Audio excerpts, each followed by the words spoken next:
সূর্যকে কেন্দ্র করে যদি গ্রহ নক্ষত্র ঘোরে, তো সূর্যের দ্বারা যেমন প্রভাবিত হয়, তেমন করে ওই সূর্য যাকে কেন্দ্র করে ঘোরে, সূর্য এবং গ্রহ নক্ষত্র তার দ্বারা প্রভাবিত হয়।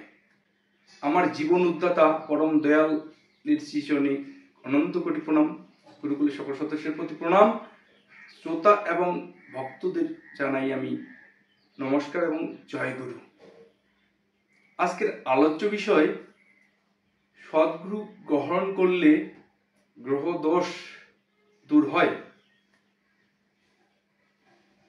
তো শ্রী শ্রী ঠাকুর অনুকূল চন্দ্র ইহার আলোচনায় বললেন যে সদ্গুরুর গ্রহণ করলে, তার নীতিতে চললে, সদ্গুরুর নিয়মে চললে, সদ্গুরুর বাঁধনে থাকলে গ্রহ দোষ দূরীভূত হয়। কারণ ওই ব্যক্তি তখন কি করে, গুরুকে নিয়ে সুচিন্তায়, সুচিন্তিত পথে সর্বদা চলতে চেষ্টা করে। এভাবে চলতে চলতেই তার সর্বদা চিন্তা চেতনায় গুরুমুখী হয়ে থাকে। তখন সমস্যাগুলো তার কাছে সহজ মনে হয়ে আসে, সবকিছুই তার কাছে সহজ সমাধানও হয়ে আসে।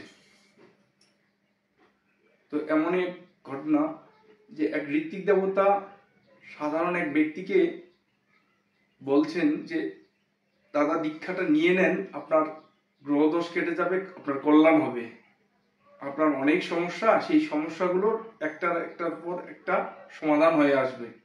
এভাবে তাকে প্রেরণা দিয়ে দীক্ষা দেওয়ালেন, সদ্গুরুর দীক্ষা মন্ত্র দেওয়ালেন ঋত্বিক দেবতা।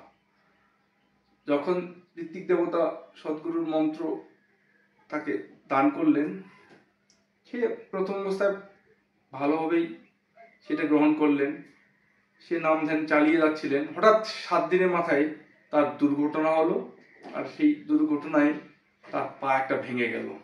সে হাসপাতালে গিয়ে সেটা প্লাস্টার করে নিয়েছেন, নিয়ে বাড়িতে এসে আসেন, মোটামুটি যেভাবে চিকিৎসার মধ্যে থাকা যায় সেভাবে ছিলেন। হঠাৎ একদিন তার প্রকৃতির ডাক আসলো, গ্রামের দিকে তার বাড়ি। সে কি করলো, কোন রকম লাঠি ক্রেস নিয়ে সে যখন প্রকৃতির ডাকে বাইরে গেলেন,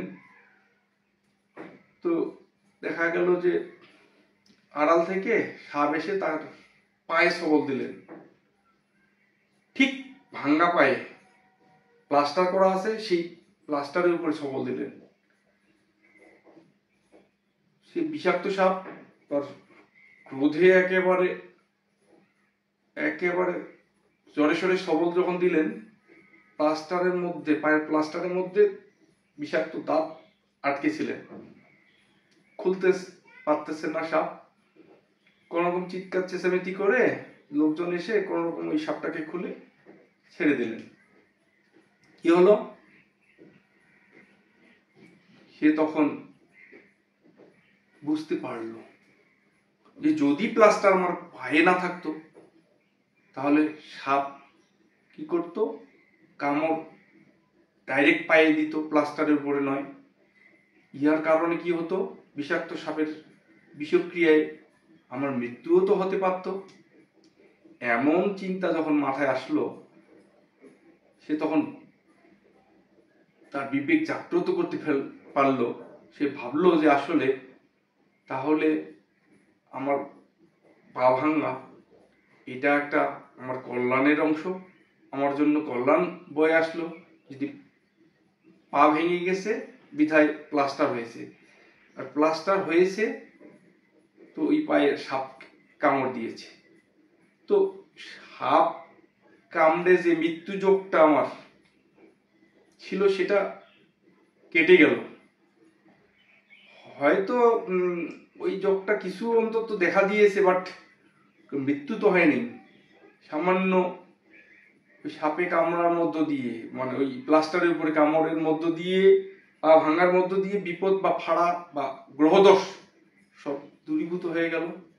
তাহলে ওই কথাই ঠিক, ঋত্বিক দেবতা যে বলেছিল যে ওই দীক্ষা নিলে পরে গ্রহদোষ কেটে যায়, সে মনে মনে ভাবছিল যে ঋত্বিক দেবতাকে ডেকে তাকে দু কথা শুনিয়ে দেবে, যে দীক্ষাটা নিয়ে আমার পা ভেঙে গেল, এই কথা সে ভেবে দু কথা শুনিয়ে দিবে। কিন্তু তার যখন ভুলটা ভেঙে গেল, সে ঋত্বিক দেবতাকে ডাকলো,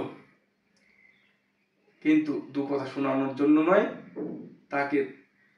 তাকে ধন্যবাদ জানানোর জন্য এবং পরম দয়ালের যে কৃপা আশিস হয়েছে তার উপর, এবং পরম দয়ালের যে প্রার্থনা আরাধনা করবে, সেই কারণে ঋত্বিক দেবতাকে পরে সে ব্যক্তিটা ডেকে নিল এবং সকলে মিলে প্রার্থনা করলেন যে সেই যাত্রায় সে গ্রহদোষ থেকে মুক্ত হতে পেরেছেন। এইরকম কারণে সে খুশি হয়ে প্রার্থনা দিলেন, প্রার্থনা সকলে মিলে করলেন, তার অবশ্যই ভালো হলো। তো আমরা ভক্তরাও এমনটা বুঝে শুনে চলার চেষ্টা করি, বুঝে শুনে, যে দীক্ষা নিলে পরে, নাম ধ্যান করলে পরে, নীতিবিধিতে চললে পরে আমাদের গ্রহদোষ কেটে যায়, মঙ্গল হয়। এ কারণেই সদ্গুরুর ওই নীতিবিধিতে চললে গ্রহদোষ কেটে যায়। ইহাই শেষ কথা। আসেন সকলে মিলে সদ্গুরুর নীতিবিধিতেই চলার চেষ্টা করি, ইহাতেই আমাদের প্রতিপ্রত্যেকের কল্যাণ।